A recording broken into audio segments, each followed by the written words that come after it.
Happy Friday, guys, and welcome to another episode of Let's Talk Dubs. I'm your host, Bill T. Well, it's Friday, and you know what that means. It's time for another podcast, and we have a good one for you this week.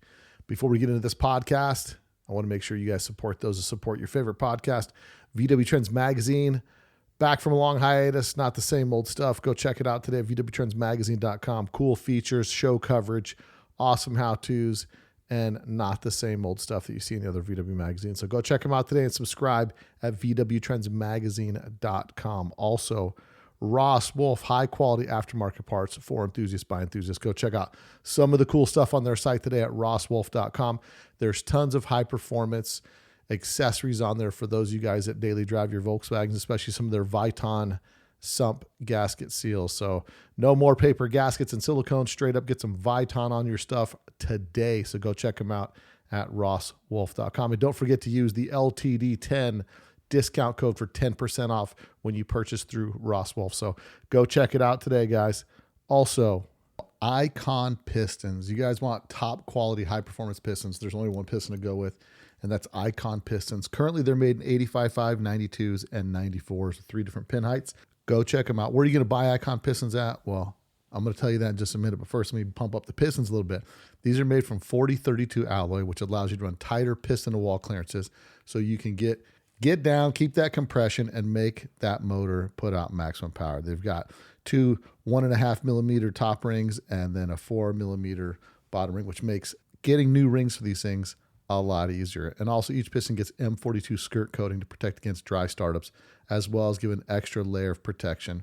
The skirt profile is optimized for stability and performance in boxer engines. And how would these guys know? Because these guys make millions of pistons every year. And now the Big Boy Piston Company put out a line because there's a VW dude that snuck in through the back door and said, hey, boss, let's make some Volkswagen pistons. So the highest performance pistons that you can get right now, Icon pistons. Go get them checked out today. Where can you buy these Icon pistons? Type E Motorsports, CB Performance, RevMaster, the Dub Shop, and Churco Performance. So go check it out today. You want the best pistons? Make sure you only get Icon pistons. Now, I wanted to get to a couple email messages that I received. So the first one's from Robert Fiskus, and Robert says, small world. Hey, Bill, I came across your podcast while researching Brazilian busts on the Samba last year. While thinking about getting back in the VW scene after listening to a few podcasts, I was shocked to hear that you're in Las Vegas. I was born and raised in Vegas. Grandparents on both sides moved to Vegas in the 40s. But I live in Metro Atlanta, Georgia for 20 years now. My first car was a Squareback, but I've also had several bugs, etc. After listening to many episodes and looking at several buses, I finally pulled the trigger on a German 63 Deluxe this year. Thanks for encouraging me to spend my money. You are a treasure to our culture and preserving this lifestyle for all of us to keep enjoying and pushing forward. Looking forward to hitting you up at a meet or show next time I'm visiting family back home later. Robert, appreciate you sending us that message. Also, I got another message from Bren Hartman. Bren says, hey, Bill, we met at the Corey Mack Vegas event last December. He helps and promotes, runs US 131 Eurofest in Michigan. That show, he's looking for some help promoting that, and I'll definitely send you a batch of stickers out there to put in your grab bags. That show is going to be taking place Sunday, July 30th in Martin, Michigan, fastest track in Michigan. So go check it out. It's going to be a full Euro show. It started out as an air-cooled event, but it's been expanded to all Euro cars, and 2025 is their 19th year for this event. So go check it out. You guys can go hit them up today at their Facebook page. Just search 131 Eurofest, US 131 Eurofest, and it'll pop right up. So go check that out. Appreciate you guys sending those messages. Also, a shout out today. Also wanted to give a shout out to Wyatt Bales out of Port Hueneme, California. Picked up a sticker pack and some stuff, so I'll send you some extra goodies in that too. Appreciate you, Wyatt, for listening to the podcast, man, and appreciate you for supporting the podcast. And I think I got this one from a while back, but I'll do it again. Tim Thompson, appreciate you for supporting the podcast. He's out of New Brighton, Minnesota, so appreciate him for supporting the podcast. He said, thanks for your podcast. It kept me motivated during the winter, so I'm glad to hear that, man. And guys, keep on working on your Volkswagens, getting them ready to take them out this summer. That's coming upon us now, getting ready to head into the show season and lots of things happening. So, all right. So this week's podcast, I've got Mike Gleckler. You guys may know Mike if you're up in if you're in the bus scene and you're up there in kind of Northern California area, you'll know of Mike because he's been around for a long time. Mike Gleckler. He runs the Vintage Volkswagens Instagram page, about 40,000 some followers, a lot of original pictures. All the content is his, and he's just posted tons of cool bus pics. There's a lot of variety on that site, so go check it out on that Instagram page. And we get into his hobby, how long he's been in the hobby, and also talk about some high roofs and some original buses he's got, his single cab, and a bunch of stuff in the fleet. Also get his VW story. So, and he helps out David Hurd with Soto. So a lot of that in the Northern California area, you guys will know it's a good conversation. A lot of cool stuff that we get to find out about high roof buses and some things to that extent. So get ready for it this week, guys. If you're at the Northern California area, Mike Gleckler, Instagram, Vintage Volkswagens on Let's Talk Dubs. You probably don't know that there's a new Volkswagen out that doesn't look like a Volkswagen.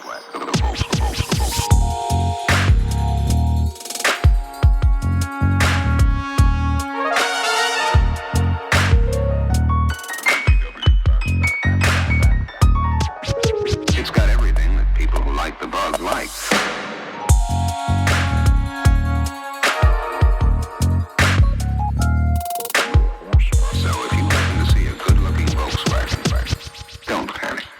Okay, everybody. So on today's show, so we're always on Instagram and social media, and there's a lot of different VW pages out there that people follow. And one in particular you may be familiar with is Vintage Volkswagens, and that one's run by Mike Gleckler. And we've got Mike on the podcast today. Mike, welcome to the show. Thanks so much for having me, Bill. This is awesome. Hey, so I had a listener reach out to me and said, hey, man, you got to get Mike on there. And what I love about our community is that if I don't know about something, someone's going to reach out and say, hey, go check this guy out, talk to this guy. And then I checked out Vintage Volkswagens, your Instagram page, which is super cool. You got a lot of super cool content on there. Thank you. And, wanted to get you on the podcast and talk about this stuff. Now you're a I don't want to pigeonhole you and call you a bus guy from Sacramento, but you're kind of a yeah. Hey, that'll work. I'll take it. But you're kind of a That's bus a compliment guy from to me. Sacramento, right? And so, I'm glad to have you on the podcast. And, obviously you listen to a few episodes and Yeah, absolutely, what we do here. And, the way we always start the podcast is, what's your VW story and how did you get into Volkswagens? I mean, probably all the way back growing up as a small kid. I mean, my parents had a 68 Sea Blue Beetle. So I just remember going everywhere in that car as a kid, and then it was passed along to my older brother when he got his license, and I remember good memories riding in the car with him. So I don't know if that was just like Volkswagen was innately in me as a young kid, but right. as far as the bus world went for me, like fast forward to, it would have been 1992. I was 15 years old. In the corner store, saw a VW magazine on the stand, deluxe bus on the cover. I said, man, what is that? It was the coolest thing I'd ever seen. So I got the magazine, read it cover to cover. And I guess that's just kind of like where my journey started from there. I just became obsessed with Volkswagens and in particular, the Transporter. And what was your first Volkswagen that you bought? It was a 66 13-window deluxe, straight out of the newspaper. Right out of the right in the game. Well, I mean, that was the glory days, as I call it. I mean, that was like $1,500 running and driving, 100% complete minus the middle seat. Drove that bus all through high school and college, and it's just kind of what was the catalyst, to just kind of spring me forward. Well, even in the 90s, a deluxe bus, at least here in Vegas, right? Like when you because in the 90s buses weren't they hadn't caught on to be super popular yet, nope. Right? Nope. And they were the bus was like the counterculture guys in the counterculture scene, right? So you have absolutely the VW absolutely. world, which it's funny because the VW world itself has always been like this counterculture type of scene where it's like, from the 60s, people that were just kind of into the whole, counterculture movement. A lot of them drove Volkswagens. They were really cheap and easy to get. And it was kind of like the anti-establishment vehicle. And then, you move into the 80s with like you started the cow look in the 70s and the 80s. Yeah. Yep. 80s, you had that whole Frankie Goes to Hollywood, Duran kind of new wave. I love it. Yep. Like Volkswagen kind of had that whole new wave vibe to it. But buses were always kind of a little bit out there. Yeah, they're their own subculture within the culture itself. And I remember buying a bus in the 90s. My buddy was like, bro, what's up with that thing, dude? And it was like, it had like a Chevy bench seat in it, the bulkheads cut out, black and white, combi. And right out of the gate, we had a friend of ours that moved here from San Jose in the 90s, and his name was Kevin, and he had a girlfriend. I can't remember her name, red-haired girl. And he was like a Hawaiian dude, shorter. And he came out here, he had a 13-window deluxe. And it's like, oh my gosh, bro, a deluxe bus. It was lowered on cookie cutters, primered. Okay. And it was just like the coolest thing ever. And it wasn't until, it was in 92 when I found my 13-window, but it was in Goldfield, Nevada. And like here in Vegas, which is so different than Southern California, like people could drive a Volkswagen where you live, kind of as a regular vehicle because the weather's not all year round. Yeah. Yeah. And here in Vegas, if you saw a bus somewhere, it usually was pilfered by a Baja guy to pull the reduction box tranny out of it and whatever, which was the story with my bus, right? Like I found it in Goldfield, Nevada, but like when I found it in 92, I'm like, back then I had 2 nickels to rub together. And I was like, man, if I could only figure out a way to get this home to Vegas and whatever. And then fast forward to 01 when I bought, the Bull Run bus. It's just crazy to think like your first Volkswagen, because you listen to the podcast, there's a lot of heavy hitter guys in the podcast that like their first car is a Super Beetle. And you're like, oh, so your baptism of the Volkswagen world was like getting shamed at all the carbons. Like, oh bro, it's a Super Beetle. But like you come out of the gate with a 13-window deluxe. And I just got lucky. It was not too far from the house. Like I said, saw it in the newspaper and was able to get it, and had it for years and years. And so right out of the gate, you're focused on buses and, I was obsessed at like the diversity, like of the use of all like the different models and the options, the combinations, I really like fell in love with the commercial side of buses too, the logoed panels and all the, the weird ones, ambulances and fire trucks and, bucket trucks and, anything that was like utilitarian. I just was always fascinated with like how many different combinations and all the different uses they were used for. Yeah. It was like, it was the Swiss Army Volkswagen, right? They made one for pretty much everything. Now, absolutely. When you get that bus and then you start getting to the scene, what's the scene like up there in Northern California? Who's doing what? What are the clubs that are around and kind of how's that whole thing unfolding and where do you fit in? Yeah. I mean, from the early days, it was Soto.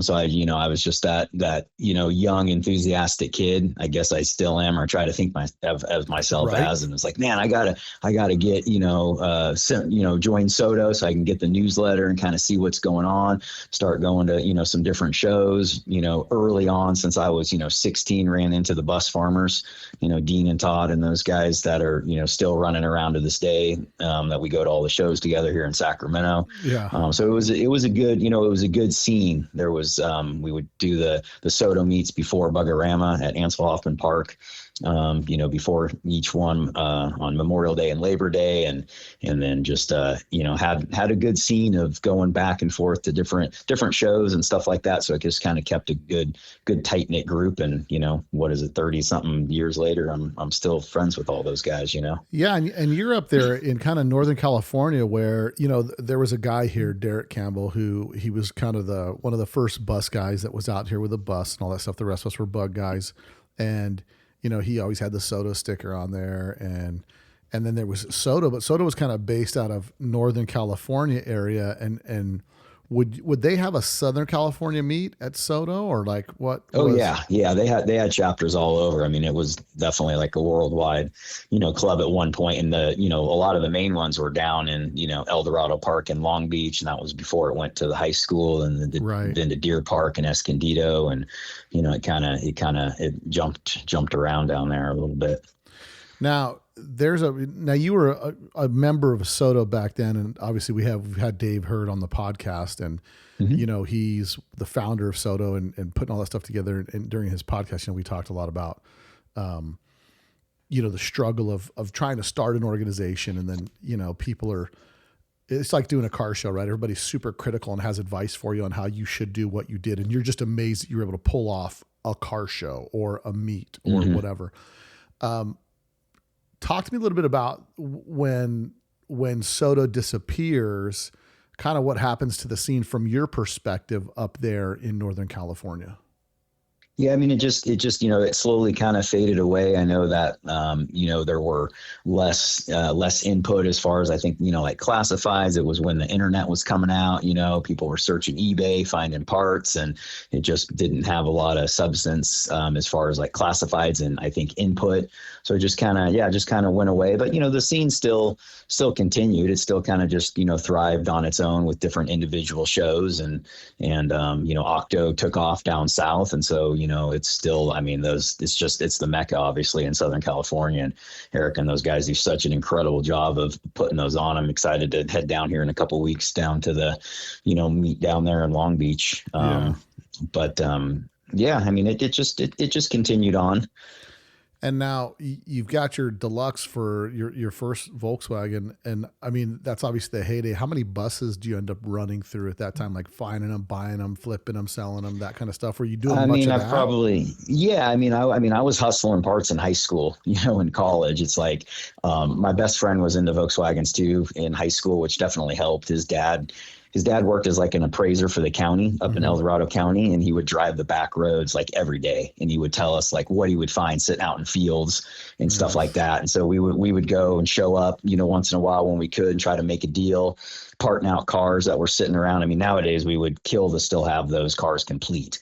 But it was different times, early 90s. And we would, park those cars out and fill the bus up with stuff, go to Buggerama and other NorCal shows, camp out, tow buses home. I get, original paint standard for, $300 at one point, as long as I towed it away within the week, so I borrowed a tow bar from a friend, and my dad and I went over there and, hauled it home. And like I said, I just kind of call it the glory days, at least mine in that time. I mean, I know there was much earlier glory days from others that were into the scene much earlier, than I was, snatching up all the early, rare stuff, barn doors and all that kind of stuff that was there. But, I mean, I was in high school and I was making deals off of the payphone.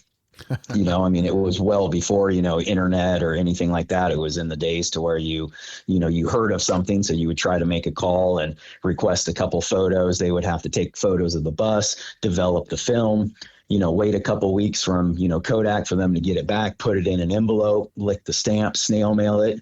You get it, you look over the, the blurry photos, like 4 or 5 of them, try to make a decision on if you want to, drive a couple states to go, look for a bus. I did that with a 64 high roof out of Washington. It was up at Avery's, and got word of it. And, I remember literally, being in high school on my lunch break, and it was hard to get a hold of the owner at the time, and, calling, and if they weren't in the shop, it's because they were out in the yard, and back and forth trying to, make a deal, and then just, off a couple Polaroids and, over a 4-day holiday weekend, drive up there and tow the thing back, cart my dad up there and tow a trailer and rent one and haul the thing back, Now, out of all the cars you've ever bought and picked up and parts and all that kind of stuff, is there one in particular that you remember that like was the one that got away? Like if you could stop time knowing what you know now, like what's the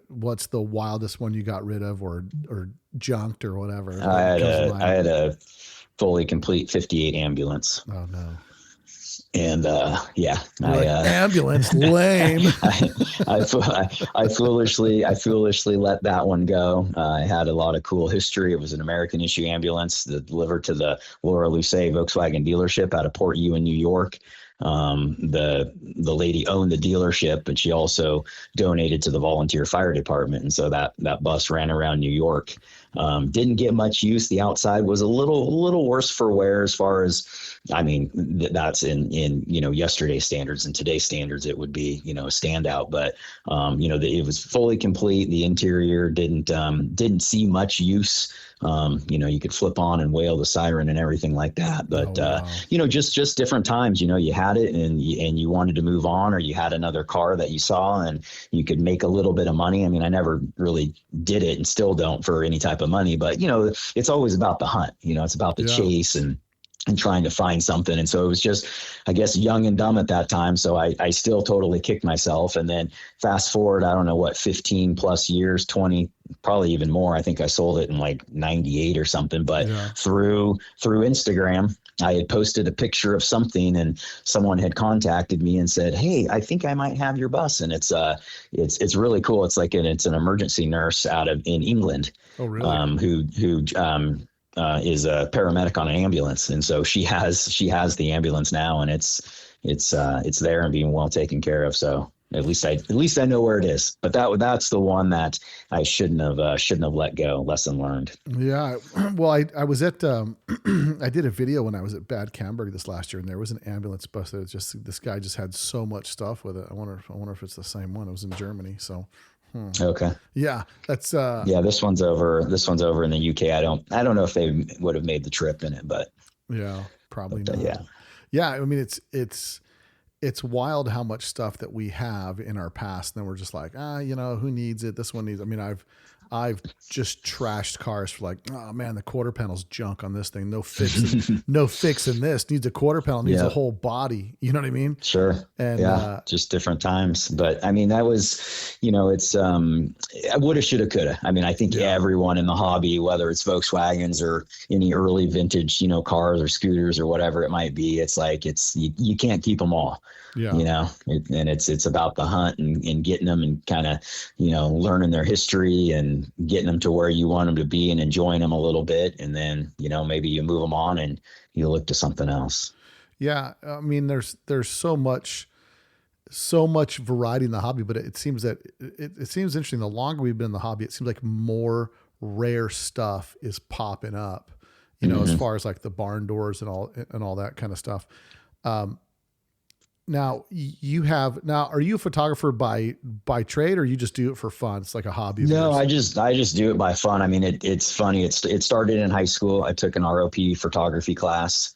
And lo and behold, the teacher of the class, who I'm still in contact today, was a huge Volkswagen guy. Yeah.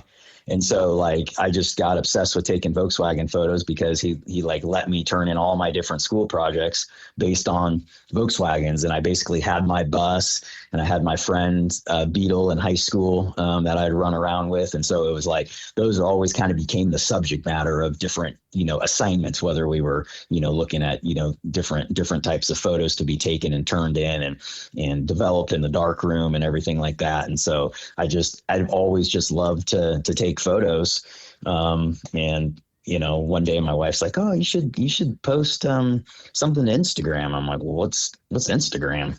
Yeah. And then I had no intention of really doing anything with it. But soon I found myself posting and people liking or commenting. And then it's like the next thing, fast forward with social media, and it's like you're able to create this network of people all over the world, and I think that's when it kind of hit me. Is I went to Hessich-Oldendorf in 2017, for the show. And it's like, I ended up like knowing like a whole bunch of people, even though you don't know them, from Instagram, from following their account. "Oh, I've seen this bus. I knew you were going to be here. I wanted to look at this because I saw you working on it." And then kind of like vice versa. And I'm like, oh my gosh, this is a really cool, I mean, social media, like damned if you do, damned if you don't. But if you, I think, use it for the right avenue and use it as that catalyst within your hobby, it brings everyone together and builds that knowledge base. And I think then speaking to what you were saying is like, you see a lot more stuff coming out of the woodwork. It allows all these early buses or rare models or different cars that we might not have known about because they were, sitting somewhere tucked away. Now they've always existed, but now we know where they are, or we know different people, enthusiasts in the hobby that now have them and are, caretaking for them and getting them out and about, so it just kind of bridges that whole gap and just makes this like this worldwide family, I guess, this network. Yeah. It's definitely, it's definitely a kind of fabric that ties us all together. I mean, with social media, I think, I remember it started with like the first time I saw a Ricky James bus was on vintagebus.com. And I'm like, oh my gosh, bro, this bus is so rad. It's got a Type 4 in it. It's got Porsche wheels on it. It's all this stuff. And then, I mean, you're talking, that's in the late 90s when Vintage Bus, that internet, I remember when Tom came on there and he's like, hey guys, I got the phone bill this month. It's like $700. I need, before they had like, all these donation pages, like, I might need you guys to help out with, if you guys can do some donations. And it was just so wild to like, with my bus, my Bollorn bus, that particular car, I pulled a lot of inspiration from Germany because I kind of did like a German look vibe with it. And there was nothing like that here. And I'm like, that's the vibe I'm wanting. I'm wanting the oxymoronic, like high speed looking bus, and kind of did that whole thing. But the internet, I think it was even VW Planet at the time, which was the Samba before it was the Samba. And it's like these forum boards. I mean, Vintage Bus is where I spent a lot of time just watching those posts and just trying to get ideas and all that stuff. And it's been really good. I mean, I had a similar experience when I was in Bad Camberg. I was talking with someone, and someone goes, "Man, I recognize that voice." And they're like, "Hey, what's?" And it was a couple guys from Ireland, the two Darrens from Ireland. And they're like, "What's up, Bill?" So I get my picture with these guys, and I end up meeting just a ton of people, and it's so cool because it's like we're all these bunch of knuckleheads that are into the same dumb stuff that somebody from the outside would watch us geek out about something really totally insignificant to them. And it's like, oh yeah, this is the first, I was watching your walk around video you did on the 67, and my red and black bus, the Bollorn bus, is a 67, and you're going through looking at different stuff, and I'm like, oh yeah, it's so crazy because there's just so many different things. Like mine's in early mid 67 because it's no reverse lights, right? So it's like, yep. And it's so funny because I bought my bus for $100, and then Derek, who lived here, had a 67 back then, and then he built the infamous box rod, which was like the cut, chopped, supercharger bus that was just over the top, modified, and kind of ruined, right? And then it was like, and I found that bus for him. I'm in Salt Lake visiting my wife's family, and I'm like, I told my brother-in-law, I'm like, let's go look for some Volkswagens. He's like, what? I'm like, just get in the car. So we're driving around the neighborhood. I'm like, you're a local. I won't get like, as I'm cruising slow through neighborhoods. And so there I found like the 67 velvet green and white 67 13 window deluxe, like older restoration done in the early 90s or late 80s. I knock on the door and I'm like, hey, you guys want to sell this bus? Nah, it's my brother. He's probably gonna want a lot of money for it. He wants $1,800 for it. And I was like, geez, that's a lot of money, and I'm looking at it. So I call my buddy Derek. I'm like, hey, look, I'm looking at your next bus, cause I already had mine. I said, I'm going to buy this for $1,800. I'm going to sell it to you, but I'm taking the middle seat. I'm taking the interior door handles, and now you have a bus, and it's a great deal. I'm not going to mark it up. It's like, you're out there, you see these things, and there was that time for me when I got out of the scene for a while. Now, did you stay in the scene the whole time, or was there a time when you kind of sold your Volkswagens and got back in it again? No, I mean, luckily I wasn't as active for a while, but I always had a split bus since I've been 16. I've never not had a bus. So I kind of can, always been around, but it was real heavy in the early days. And then I just got busy with, work and career stuff, and would do it when I could. And then when I had a little bit more time, then, got fully back into it as I had early on. But luckily always had a bus. In fact, one bus still since high school. Oh, really? So which is the bus? So now you've got 3 buses in your collection right now. Now walk me through those 3 buses and the story behind those buses. Yeah. So, well, the one, to circle back real quick, the one from high school is a 65 high roof that my dad kind of runs around in now. But yeah, currently, I've got a 54 barn door era single cab, and then the 67 original paint, 21 window deluxe, and then kind of my vengeance for selling my 58 ambulance back in the day is that I have a 67 Clean-O-Mobile high roof ambulance. So I've always been a high roof guy. I've been lucky to have several of them of kind of over the years, and again, it's just I've been fascinated with with those early commercial vehicles, and I mean, I guess the high roof is like maybe only a face a mother could love. Some people love them, some people hate them. Anytime you're driving them, everyone will be like, "Oh, did you build that? Did you make that?" Yeah.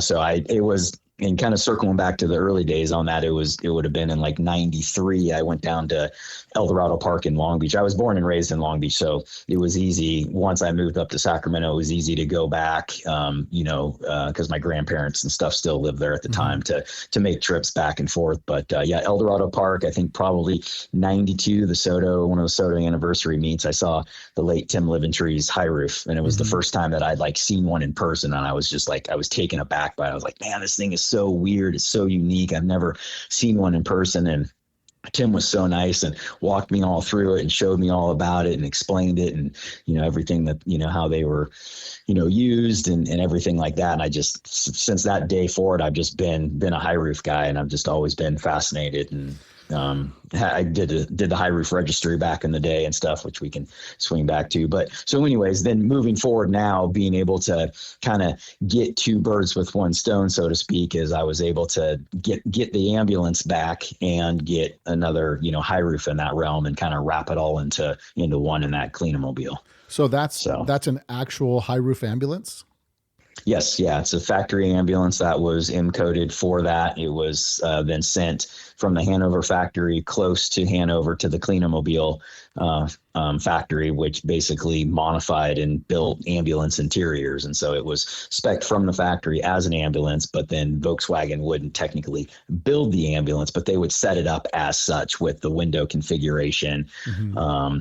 It has a like emblem delete, so it never had a front emblem on it because they were going to do the cross on the front, those type of things. And then, over to Cleanomobile company to where then they built out the interior and, wired up the lights and sirens and that type of stuff. So it's Clino, like clinic, almost like Clinomobile. Cleanomobile. Yeah.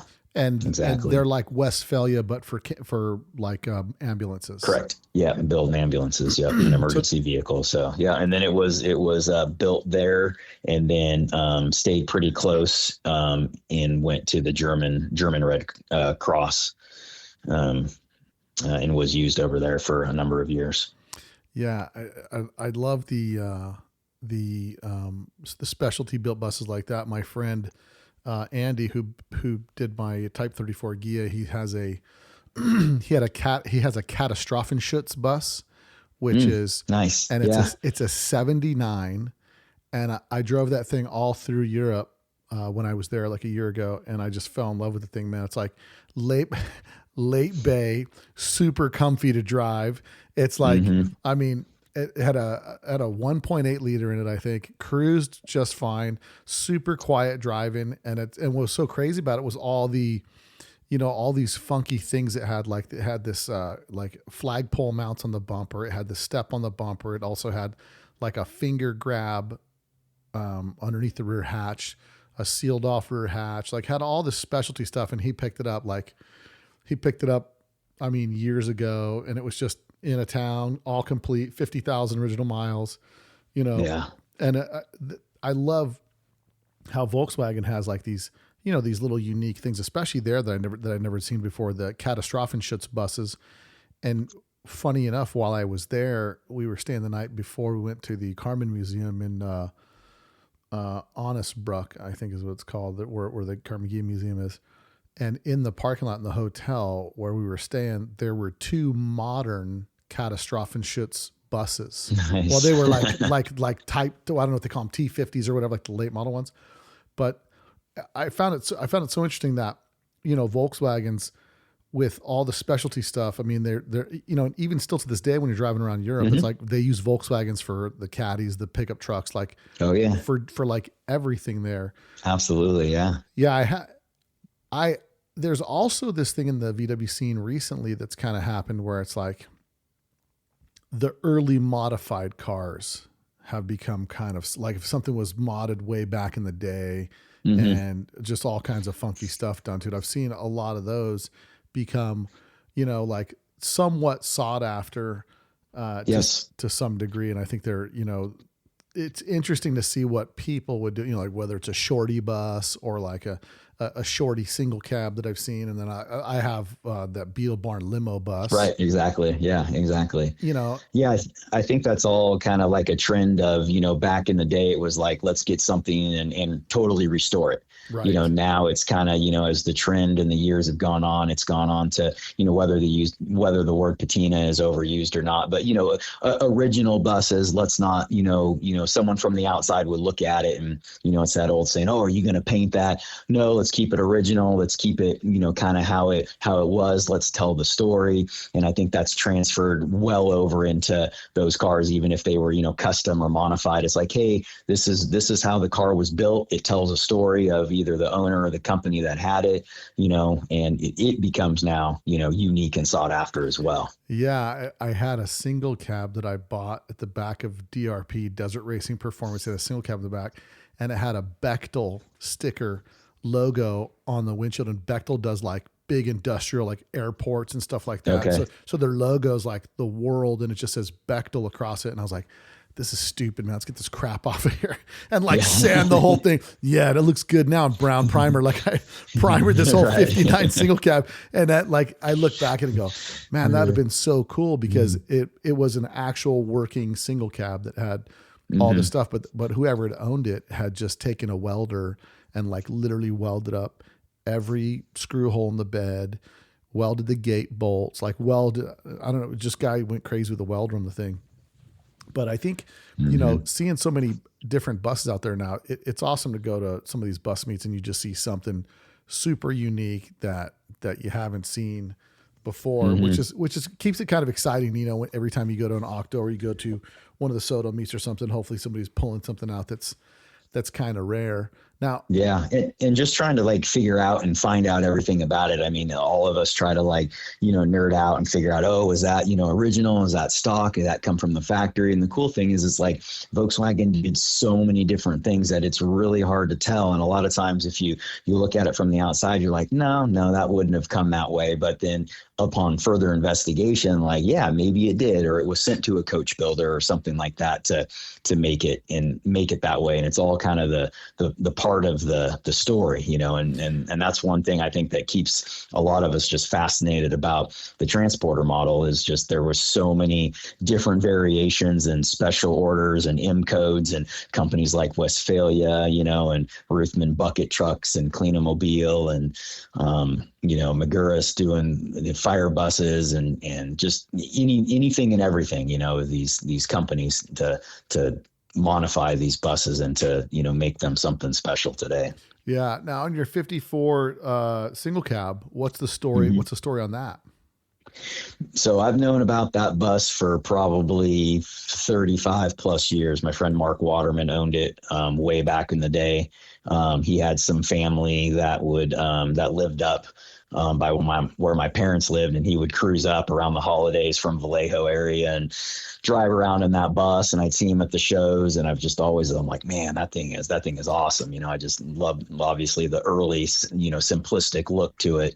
And it's an American delivered. It was delivered to San Francisco, so it's been all its life in California. Never went too far. So it's one of the earlier ones to be originally, delivered here. That the early transporter didn't really start coming into the States until that time. But so he had it for a while.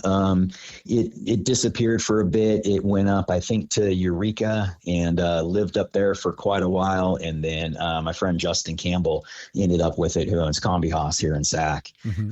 And he had it for a number of years. And I just always had loved the bus when I had seen it. And I just started bugging him year after year. And one day he gave me a phone call and said, today's the day. So we made it happen. So yeah. It's always one of those things where it's like, I've got friends that I've got cars out there that I'm like, yeah, if you ever go to sell it, man, at least give me the first chance to say no. Yeah. And you look at that and you're on that double-edged sword, like, yeah, I hope they don't sell it, because I'm not in a position to buy it right now, but hopefully, if they ever do, I'd like to buy it. But there's so many unique cars out there with the 54 single cabs. they're pretty unique in and of themselves, because there's that year, through that first section of single cabs, there's so many variations year to year as they were constantly improving the car, Yeah. And I mean, especially with the barn door era single cab, I mean, they didn't start building those until September of 52 to March of 55. So you really only have a 2.5 year span that the barn door era single cab was built. So as far as overall production numbers, they're pretty low in that era. I mean, obviously they made the single cab model all the way through, I mean, if you want to stop at the split bus at 67, but in that early, primitive era of, what we call the barn door era, well, yeah. It was only that 2.5 years. I mean, you got smooth gates, you got all the little different variations, and even, I think even during that gap, the taillights changed too, right? From 52 to 55. Yeah, depending on if it was a European based or an American based vehicle. Yeah. Now, is there any special options on your single cab that it came with? It's M-coded for the original Bose and tilt canvas, which I do have with it. Oh wow. So it's a cool feature. I don't get to run it too much because it doesn't fit in my current garage with those, but right. Once in a while I'll build it up and throw the canvas over if I'm not driving too far. And I'm sure it's so it stays intact. It's not a quick, simple, like pop it on and go. How long does it take to put that canvas on? It's a bit. Yeah, it's a bit. So, so it's a great truck. I love it. It's one of the keepers for sure. Now, is it all stock motor and everything? Yeah.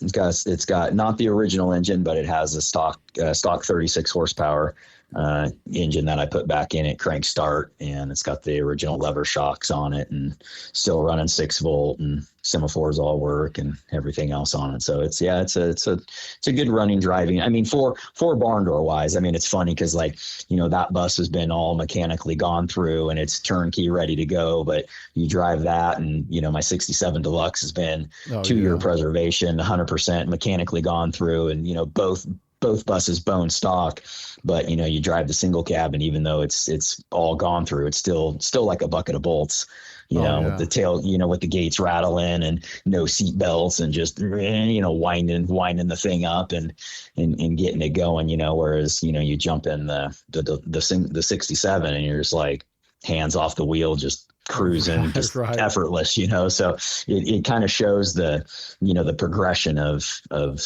mechanics and how much, from the very primitive era, all the way up until, split window era ended. I mean, even the front seat, right? The front seat in the single cab is a big old puffed out bench. And then you get in the 67, it's like, you feel like the car's got 12 inches more of driver space. I mean, it's just the seats, the seat's been improved over those many years. And it's just wild, I mean, I dig the look of the single cab. I mean, the single cab is mostly, is it mostly original? It's been all repainted, or is it? It just has, it's mostly original, but it's all original metal. It hasn't been welded on or anything like that, but it has that kind of like a dove blue, but guide primer coat on it, kind of doled out. So at some point it will be, a restoration at some point. I'd like, cause it's kind of past the point of finding any original paint under it.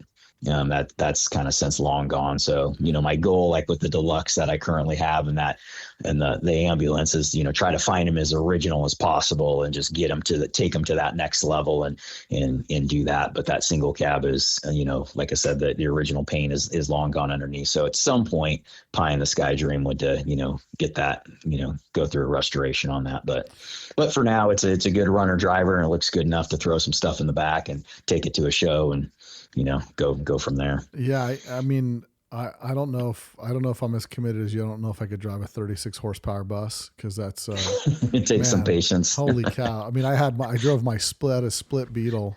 I still have it. It's been in the shop for a minute, and I drove it one night to like the local Volkswagen meet, and I was like, I was downshifting to get on the freeway. I'm like, this is ridiculous. I'm like, who can drive a 25 horse like this? I hear it. Yeah. Well, it's funny. You said I've always been a bus guy, and I've had one Beetle my entire life, and it was a February 51 split Beetle, Yeah. numbers matching, 25 horsepower, still running the 6 volt. So like your lights were barely pink in the back, and I took it to some straight up dub shows in Elk Grove at the dealership, and that's a night show. It starts in the afternoon, and we kind of take over the dealership, and then you drive back. And I just remember driving on Highway 99 in Sacramento at like, 10 o'clock at night in this, jet black Beetle, 25 horsepower little sewing machine, and barely these little lights, and just having these semis just rip past me like I'm standing still, and you're double clutching the crash box tranny to, get them where you need to go, so it's definitely quite the experience, but at least in the bus, you're up a little bit higher and can see a little bit more. Right. It's funny. They're both really small vehicles, but when you drive a bus versus like I've been driving my Type 34 Gia a bunch, and that thing. Oh yeah, that's low. Oh man, it gets a little nerve wracking because it's like the roof line is probably not even 45 inches off the ground. No, I wouldn't think so. And when you get on the freeway, all the gravel trucks show up and the Altimas, and it's like, and I'm just sitting there like, and I'd never really, cause my daily, I drive for work and stuff. I drive Dodge pickup truck around and stuff. So it's usually big and bulky. And if I'm driving something small, it's like my FJ Cruiser. So I'm like, I'm up high, I'm in something. But when I get in that thing on the weekends, man, I just forget. Everything feels 1,000 miles an hour faster when I'm that low to the ground. And then people are just like, all of a sudden I'm really sensitive to how people are driving. I'm like, what is going on? These guys are cutting across 3 lanes, and man. Oh yeah, I know. Especially, I'm sure it's like that in Vegas too, but especially here in California, it's like you try to leave some space because you can't accelerate quick, and 2, you certainly can't stop quick. Yeah. And they'll fill in that gap no matter what, and that's why I run a small sticker in my back window, caution, semaphore, turn signal. So I'm trying to use those and put my arms out the window and, do anything I can to say, hey, I'm coming over, Yeah. Yeah. It's always an adventure. Here's something you might want to look into. I just saw that they make Bluetooth magnetic like trailer lights that that you can hook up to. So when you're maybe driving at night, throw those on there and then just try to, there you go. Because it's especially because, riding the early bus, you got them little tiny tail lights and stuff. So yep, exactly. Little bubble tail lights. But the 67 you have. So what's the story on the 67? It seems to be the one you drive that one the most. Yeah, probably. And it's funny, I'd never really been besides my first bus, all my other buses have all been commercial buses, right? Panels and those type of things, some early, original paint logos and stuff like that. I just, like I said, I just fell in love with the commercial bus and the utilitarianism of it. But I saw the Deluxe. It was kind of during COVID or around COVID time. It was a good deal. I was kind of looking for an investment, something I could get and drive a little bit and then, look to sell a little bit later. And we just ended up falling in love with it. I think a lot of it because my wife loves it so much as far as like cruising in. I would always be like, we go to the farmer's market on the weekend and be like, oh yeah, let's take the panel, and she'd be like, okay, it's cool. But then, once we got in that and crack the Safaris open or throw back the rag top or go pick up some friends and, do that kind of stuff, it just became this kind of like this new, even though I'd always been into buses, I hadn't really enjoyed, a full window bus like that in a long time. Right. And, in kind of my adult life with it. And so, we just kind of,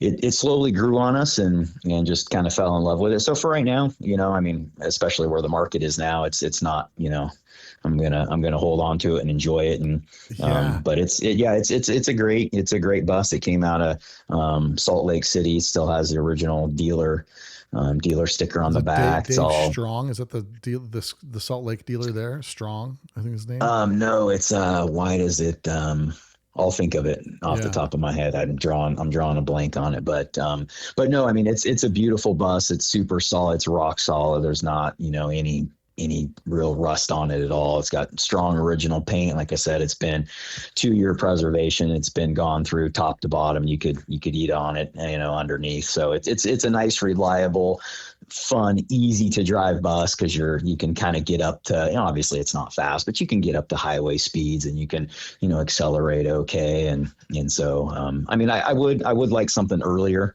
at some point. So, I mean, heck, maybe I'll throw it out there if anyone's looking for a nice 67 21 window deluxe, hit me up. But, looking for something probably a little bit earlier in a press bumper deluxe.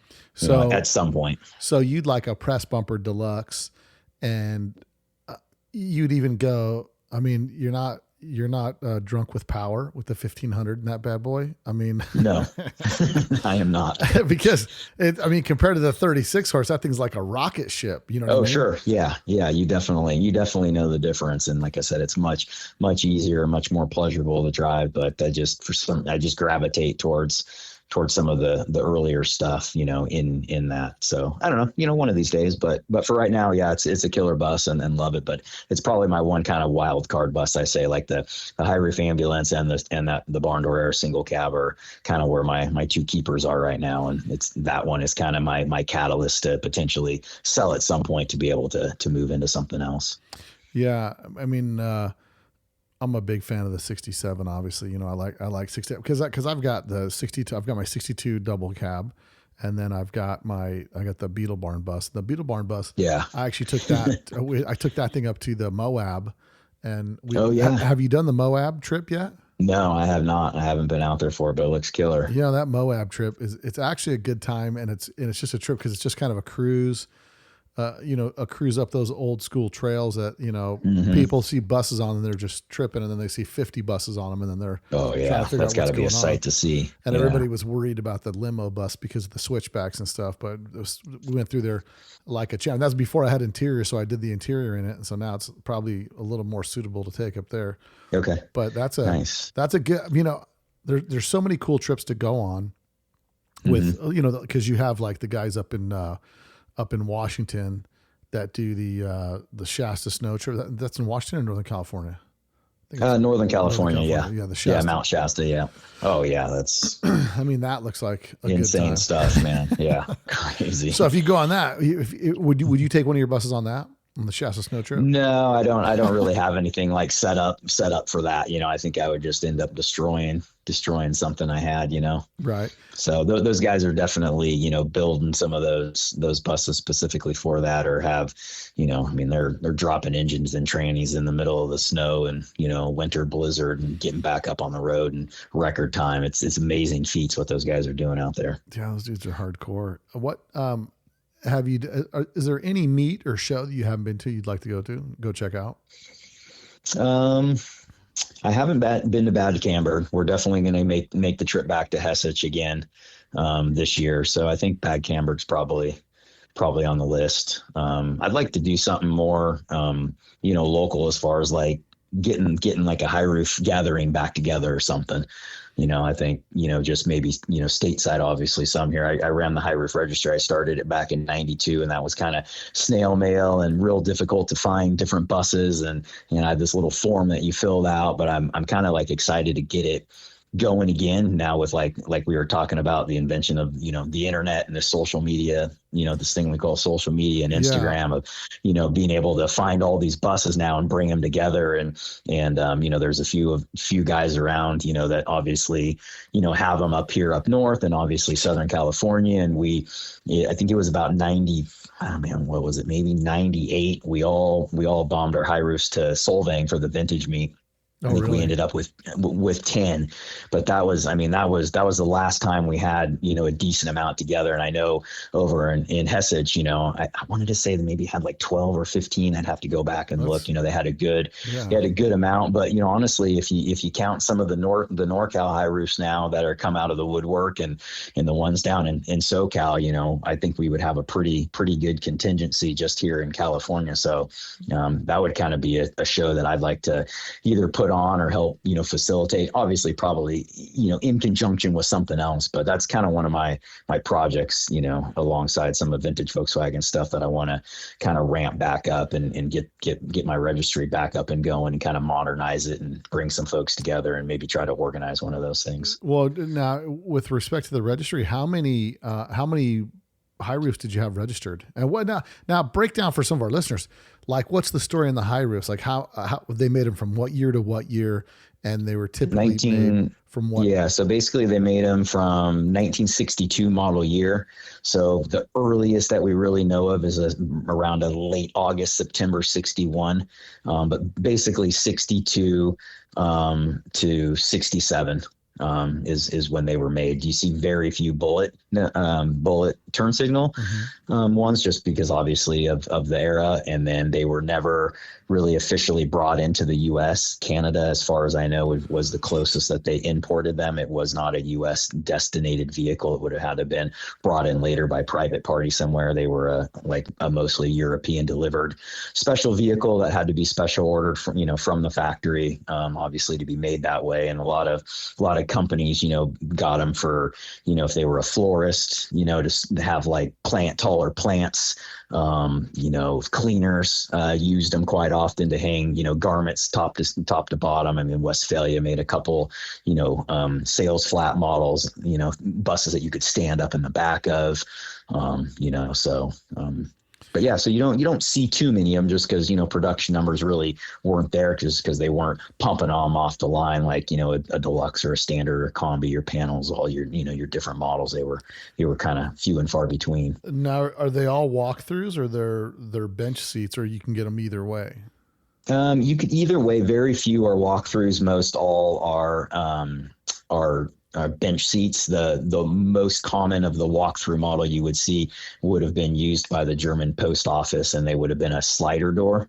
And so they used a walkthrough in order to be able to get to the back for mail. Right. And some other configurations, but yeah, most of them are bench seats, and like I said, unless it's was used in that fashion, or was a sales flap or something, which is even more rare of a combination. Like a sales flap high roof is like way crazy. Yeah.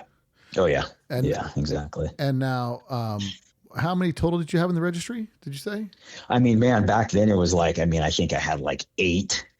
Oh, wow. Just because it was like you were putting the word out through the Soto newsletter and word of mouth, and putting your phone number out there, hoping someone might call you on the phone, and then you could put my little form to fill out in the mail, and hope to get something back with a photo, something like that. So it was just very small. It was just kind of the idea of it. But, back then we didn't have a lot of them, at all. Like, Mark Waterman had his, and I had got that 64 from up in Avery's, and sold that to my buddy Dean Anderson, who still has it. And we had still have that 65 high roof that I got from a gentleman down in Southern California, and there was the 65 just a handful of them around that you knew of. It's not to say they weren't around, or stuff like that. You just didn't see them anywhere. It was usually enthusiasts that were driving them out and about. The others were just sitting in a barn or somewhere buried, because they were used as a utility, and they were kind of done being used. Mm-hmm. Yeah, absolutely. So all the ones you found, now the one you said, the one that was a 65 that you said, that's the car you said you had in high school, that one? Yeah, we still have it. Yeah, I still have that one. So you never sold that one? Nope, never. And that's the high roof ambulance? No, that's a different one. Oh, so that's just a standard combi, or what?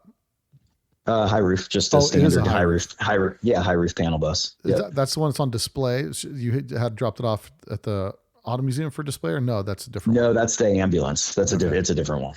Yeah. So you currently two high roofs in the fleet, I guess you could say. Yeah. You have two high roofs. Yeah. That's nuts, man. So you have two high roofs. Now, where did you find the high, like the one that you've had since high school? Where did you find that one? Down in San Diego, Soto newsletter. It was in the back of the newsletter. Gentleman was going to have it. Don McNeil. He had it down south at the Deer Park meet. So took a trip down there, and ended up buying it. and driving it from San Diego all the way back up to Sacramento in one trip. I think the only thing that saved us was filling. Like I said, my grandparents still lived in Long Beach at the time, and they had a whole bunch of firewood that they were getting rid of. And that my dad said, oh, he would take it. So filled almost the entire bus, all the way up with wood, which kind of kept us stable on I-5, because if you've ever driven one of those things for any length of time, I swear, anytime, if you want it to be windy, let me know. I'll just go get the high roof and drive Right. it. It's, I swear the wind is always just gusting like crazy. But to drive one of those for, 8-10 hours on I-5 with the semis blowing past you, that wood just made us that much more heavy and stable to kind of keep you on the road, because you're sawing at that wheel. Oh yeah. And what did you pay for it back then? If you, I don't know if you're, I think it was like, I don't know, 2,500, 2,800, something like that. Way. Yeah. And it was in the condition it is now.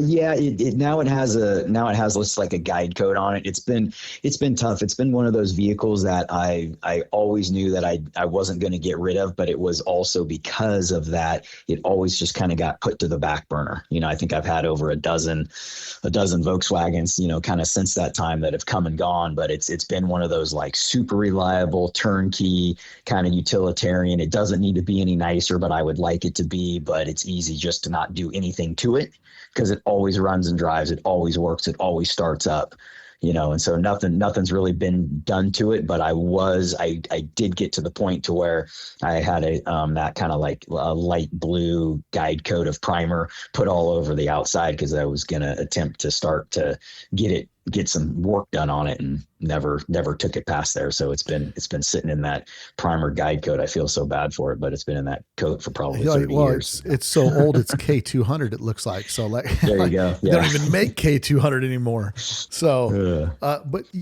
so with that bus, the history before, like, how did that bus end up here? Where was that bus originally delivered to?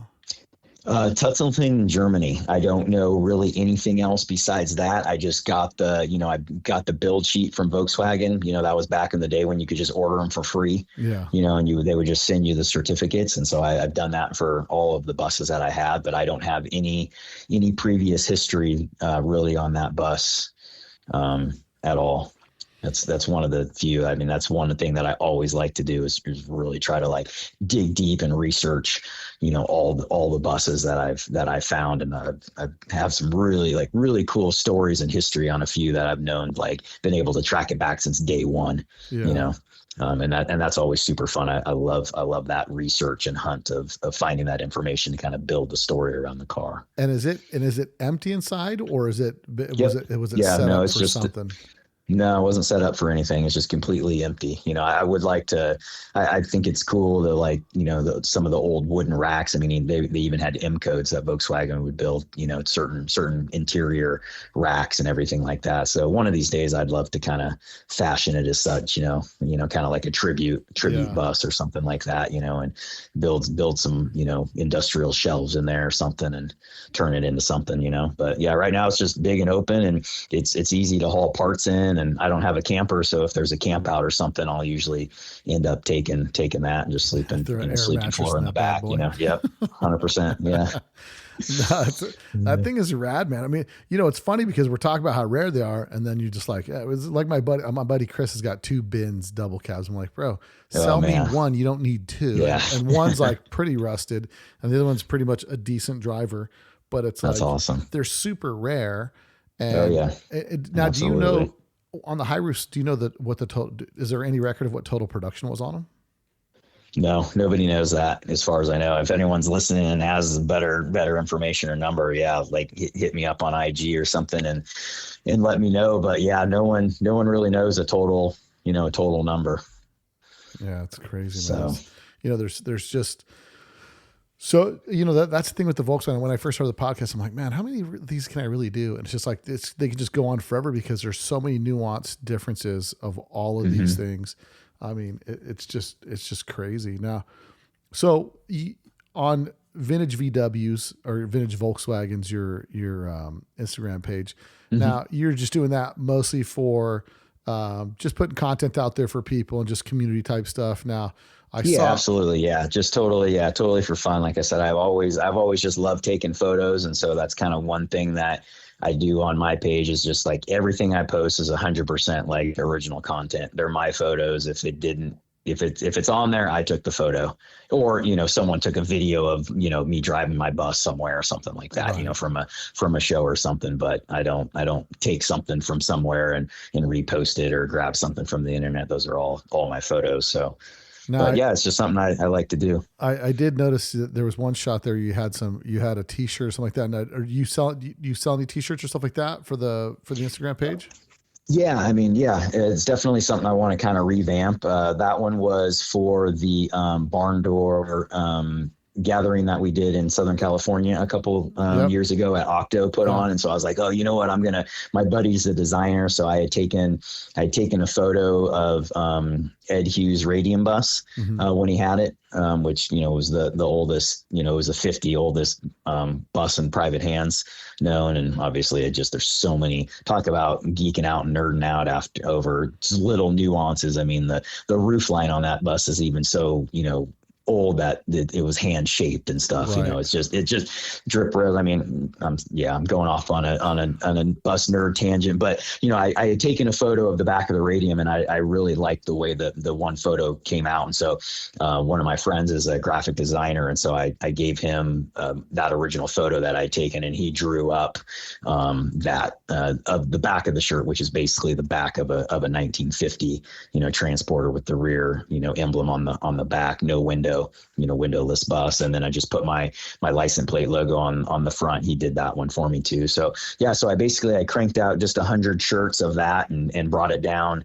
to the barn door gathering, like I said, down in Octo, because I figured, it's barn door, maybe they'll sell. And I sold all 100 shirts within like 2 hours down there. So I was like, oh man, that's awesome. People like them. So I haven't done another run. I want to do some more stuff, and, maybe some like long sleeve tees and some crew neck sweatshirts and stuff like that. Maybe a couple different designs or something. But now, are you driving your bus down to the next Octo? No, that's just going to be just a modern transportation. All my Volkswagen all-track wagon, daily driver. So I'm just getting in that thing and bombing down. It's a long haul. I'm in Sacramento. You can make it in 6 hours in a modern car, but in a bus it's way longer. And then you hit LA traffic, and it's a haul. So unfortunately, yeah, for special shows like the barn door gathering and stuff that they had there, which they're gonna do another one in the next couple of years, like that'll be we'll take the buses down for that. But last time I threw it on the flatbed, and we towed it down with a bunch of the other, all the NorCal barn door contingency guys. We all rallied up and had, I think we had 8 going down, all truck and trailer heading down I-5. Well, and I think the funny part is, I think, I'm taking my Gia to the Revival weekend, and so I'm not bringing a bus. So I'm not going to go to Octo. I'm just going to go to the RVA show, and I'm going to go. I'm going to go to some other stuff, and my brother's going, and a couple other guys with buses here in Vegas are going, and these are all the guys that we normally drive with, and they've all got 2.2 liters in their buses, and I'm like, you guys towing down, or you guys? And they're like, oh no, man, we're road dogs, we're driving. And I'm like, good luck. I'm like, listen, I look at it as like, because when you drive that bus, man, like you get to the meet and you're worn out, like driving, because you don't realize the fatigue. Listen, we're all not spring chickens anymore. No, you know what I mean? No. But bringing that to the point, I've been really toying with the idea, like trying to get a bunch of people to get together to do a cross country cruise to like the Nodo bus show or something like that. Go East Coast, just everybody just pick up along the way, and we caravan to the East Coast.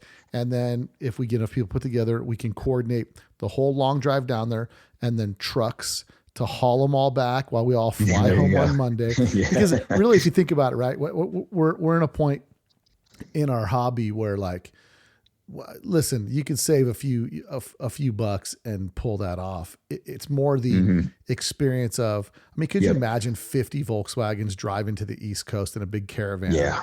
And then being crazy, getting down there, just taking over one of their shows. And then when it's all done, everybody hangs out for the weekend. And then car haulers show up on Monday. Everybody loads up. I know there's some people that are they're more punk than me, and they're like, we're going to drive the whole way. Like, that's cool. But not that punk over here. Yeah, there you go. I mean, the excitement is driving down and then getting there and rolling into the show. But then, after that, the excitement is done, and you're like, I got to drive how far? All the way back. I mean, I think, we've all, been there, done that. Maybe not cross country treks. I mean, I know Mark Lepori and those guys used to, road dog it all the time back in the day. And, he had stopped over, sometime, Lind would do that too, back in the day, right. Would stop by, my house, but that was, it was all just fly by the seat of your pants though. It was like, you called on a payphone to see if you were home, or you just sent a letter and said, oh, I think I might be here around this day and time, and just show up and see if anyone's there. I mean, we used to, do some caravans, like I said, down to Solvang and stuff. And, if you had to go to the bathroom, you'd stick your hand out the window and wave it, and that would say, hey, we got to get off at the next exit. And everyone would caravan, and go across. It was before, cell phones and modern technology and GPS and knowing where you're going. But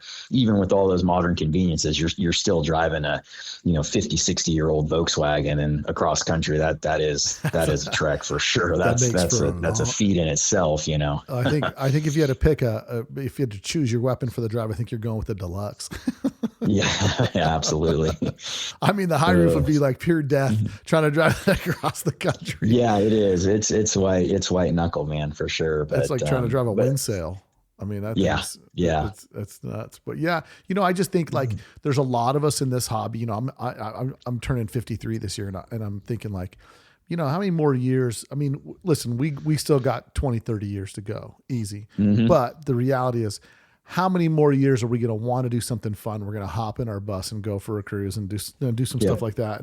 And I'm really thinking about, hopefully next year, by the beginning of next year, I'll have some people put together and just kind of set it up to where we just take a nice, easy cruise, probably 400 miles a day, drive across the country, coordinate it all where you just ship the cars back. But I think that would be such an epic drive. Oh, it would be crazy. Especially if you're hitting the 40 or the 10 across the country, and you make places to stop with other VW enthusiasts where they've got their collection or their house or whatever. Oh, yeah. Exactly. I just think it would be legendary. So I'm putting you in charge of the NorCal division. Okay. So NorCal division. We're gonna give you an extra day. Like we're just let you guys all pack out ahead. But I mean, I think stuff like that just kind of keeps the hobby alive and keeps it exciting. I mean, I don't want this like generation to gap us. It's right. Like we've got this certain almost responsibility to just kind of keep the hobby in the industry alive, and you see, a lot of these, young kids coming in. Hopefully it's kind of like a resurgence that, some of these folks will want to continue to, we see the cycle of these cars, and kind of the market and where they are and what certain generations like certain cars at certain times and stuff like that. And just kind of getting the word out on, on all these old buses and stuff like that. So, I mean, I'm optimistic that although you definitely see some show, I mean, you've got no more VW Classic, no more Bugorama that happens at the racetrack. So there's always the evolution of the hobby, but with that, there's always like, shameless self-promotion, One Crazy Weekend, the big event we have. Oh yeah, absolutely. Oh, for sure. But it's like, that has become like this year, there's probably 20 people from the UK flying over for that event. That's incredible. And it's so crazy. It's because it becomes like, we've gotten so lazy with so many car shows. We just kind of show up, hang out for 6 hours, then go home. You know what I mean? Yeah. And to do like an overnighter camp out, or, I know my brother and all those guys, they do buses every year. And, the first year I did buses was like 2003. And, there's something where it's like, okay, that's cool, but that's kind of camping. It can go one way, or that it could be freezing cold and a really long weekend, or it could be great. If it's great, it's gonna be completely crowded. But it's like the event that we do here at One Crazy Weekend, I don't look at shows the same. It's like, because I really used to look forward to the Classic Weekend, because it was like, you go down there, you had all the Friday open houses. You had the Toy and Literature Show. You had Octo.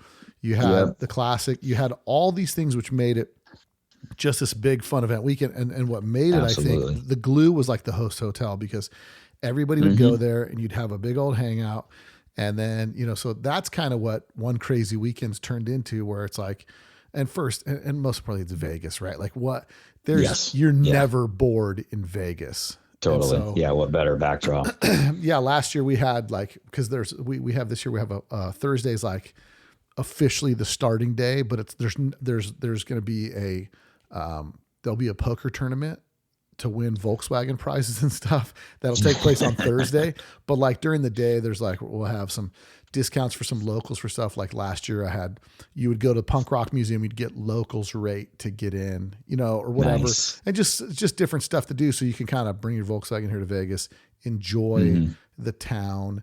It's not as sketchy as California, where it's like a lot of times I go to Southern California and I'm not overly protective. Like I see a lot of my friends are there. They're freaked out wherever they park and all that stuff. And maybe I'm just ignorant to it or whatever, but it's the advantage of kind of living in not the hot spot of Volkswagens for sure. But yeah, with the evolution of the hobby, I think because we're all kind of getting a little bit older and we all can say like, you know what, put a few bucks into doing a show, or put a few bucks into going to a show.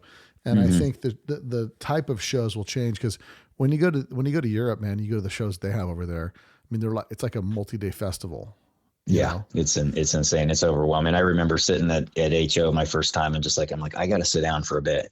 Like I was so overwhelmed. I didn't know like where to go and what direction, and just the parts and the vehicles and the rarity. And I'm just like, I still think about it every day, it's incredible, Yeah. So, well, but yeah, I think just, continuing to kind of do those things to keep the hobby going, thinking outside the box on, different excuses to get things going. I mean, that's why kind of like circling back to Soto, why, when I was, talking to Dave and I'm like, hey, we should just bring it back, at least for the namesake, no membership fees, no newsletter, no nothing. Let's just bring it back and use it as an excuse to like get people together. So that's why I've been doing, a spring and a fall meet every year up here, in Sacramento, just as an excuse, just as a catalyst, to bring people together and network for a little bit, and then last year, I had moved the date a little bit on it to put it the day before the NorCal Classic, which was close by. And then Robert Skinner jumped on board and they did the Combi movie the night before at the drive-ins. And then that was the conclusion of the exhibit that I helped to work on at the California Auto Museum. So we had the Soto meet out there at the museum, and stuff like that too. I think outside the box, like it was called the Cool Factor at the California Auto Museum. So it wasn't just buses, but it was all air cooled, cars. So like my single cab got to be there.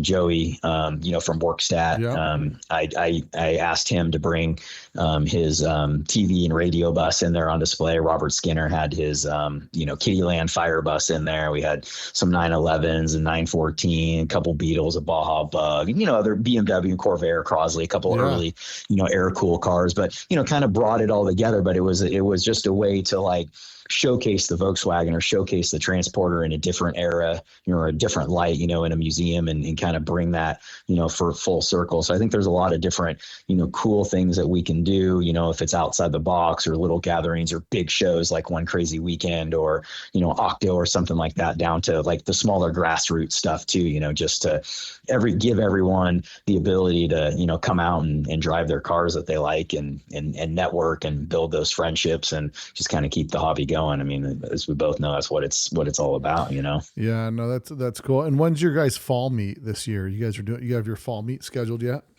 I think should be first week in October. I want to say the 5th, but don't quote me on that. It's usually the first Sunday in October. That's actually on my list to do this week, is to secure the location that we have been using, and then, get the event insurance and just get it all locked and loaded so I can put it out earlier than later. Yeah. And I think, that's a bummer. It's the same weekend as One Crazy Weekend.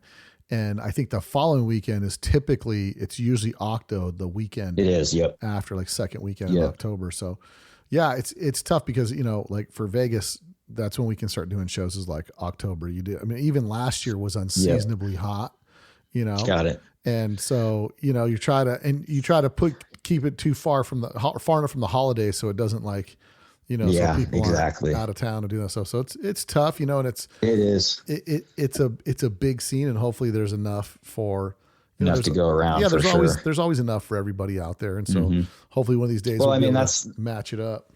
Yeah, for sure. I mean, that's kind of the reason why. I mean, Sacramento gets hot, and I mean, we still get the buses out and drive them in the summer, but that's the main reason why I did the spring and the fall meet. Into March, beginning of April, and last week of September, beginning of October, because generally we might chance the rain a little bit, but it's generally a little bit cooler. We can get some nice fall weather and some nice spring weather because we're all anxious and excited to get going with the show season, and spring has sprung, and so we're all here, even though California doesn't necessarily always have a winter. It's right. I know we're lucky to drive them year round, and it's like, oh, it's January, it's 50 degrees, big deal, and the engines love it, but but that's why I kind of bookended the summer, because it's like over the summer it's like you're just stuck to the seat because it's 100 degrees and you're driving your bus to and from a show or something. So it's nice to kind of have that cooler weather, that prime time to drive. Oh, absolutely. Well, man, I appreciate you coming on the podcast. Anything that we didn't touch on that you just wanted to, that you want to bring up? You think we pretty much got most everything covered?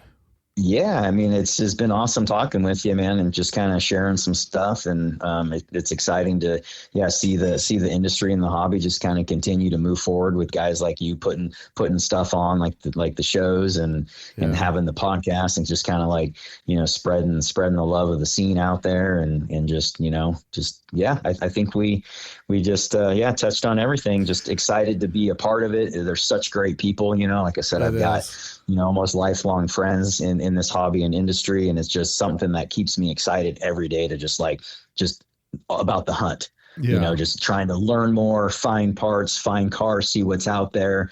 Not necessarily like to buy them, but just to find something or discover it or see what's out there or see what someone's working on, and to see some of these buses kind of, these old, vintage Volkswagens brought back to life and back on the road so people can enjoy them and preserve them. And it's exciting, man. And I'm super stoked and very fortunate to be a part of the hobby. And I'm not going to stop. Yeah. So. Well, listen, it's been great having you on, man. And who runs the Soto? So is the Soto got an Instagram too? Yeah, Dave Hurd does the Soto like Instagram and Facebook page, and then people on there. I just focus on the vintage Volkswagens side of things. And if people want to get in touch with you, they can hit you. They can DM you over at Vintage Volkswagen. Anything Soto related, they can definitely hit me up. I'm on IG quite often, so I'll see a message pop up if they want to inquire about any type of merch for Soto or when the next dates are. And then I always, when I create the flyer, I always make sure I post it up on my IG, several times kind of throughout leading up to it. So anything Soto related, if you have questions or whatever, feel free to reach out through Vintage Volkswagens or anything alongside that. I'm not by no means the end all be all of knowing anything. I turn to, guys like Lind and Dave and stuff like that and research my own books. But, a lot of people hit me up on IG too, if they've got like a question about something or, what about this part or something? And I think it's fun because, a lot of times I might not know the answer, but I'm like, oh, well, maybe I'll look it up or maybe I do and can fire right back. But it keeps me excited because I can try to research something or, help them find an answer or steer them in a direction too. So that's why I love it so much, is kind of just a forum, a catalyst, and well, that's cool, man. And that's great. Out. Keep doing what you're doing with that Instagram, because it's definitely growing. It's growing the hobby, gaining more interest. Any exposure for Volkswagens, man, is good exposure. So, again, I appreciate what you're doing because it's exposing a lot of the younger generation that's on Instagram and that type of stuff to the hobby that we're into, man. So. Yeah, good stuff. Well, thanks so much, Bill, man. I appreciate it. It's been an honor and a privilege to be on. I really enjoyed talking with you. It's been awesome. Yeah, no, cool. And maybe if I break away from the RVA show, I might come see you over there. If you be at Octo, we might bump into you over there. I'll definitely be making RVA too. Like we hit Octo at 6 a.m. when the gates open. We'll probably be there till like 11, maybe noon, and then we jam straight over. And I'll see Frank and all my RVA brothers over there. Later that afternoon. So we'll definitely be hitting that up too. We'll see you in a couple weeks then. All right. Sounds good. Look forward to it. Thanks so much. Thanks, Mike. Well, if you enjoyed that podcast, make sure you guys subscribe so you never miss an episode. Also, share it with all your friends that are into Volkswagens. We appreciate when you guys share the podcast, and it grows organically. Also, don't forget to support Let's Talk Dubs. Go to letstalkdubs.com and support your favorite podcast. Pick up some merch, and don't forget to come out to the show. Get registered for One Crazy Weekend, October 2nd through the 4th. Lots more information coming up. And next week, we'll be listening to Andrig from Andrig's Air Cool Technology. So until next week, guys, later. You probably don't know that there's a new Volkswagen out that doesn't look like a Volkswagen.